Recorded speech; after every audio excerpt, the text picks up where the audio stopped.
หญิงหน่อยไม่ได้เจอกันเลยสบายดีนะคะเจ็บคอนิดหน่อย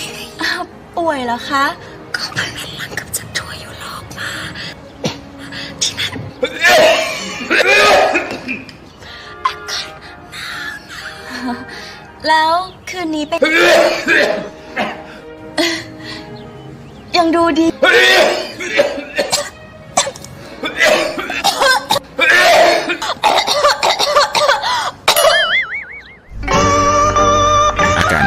ติดต่อกันได้ดูแลภาพพจน์ตัวเองให้ดีนะครับบรรเทาอาการไอยาแก้ไอผสม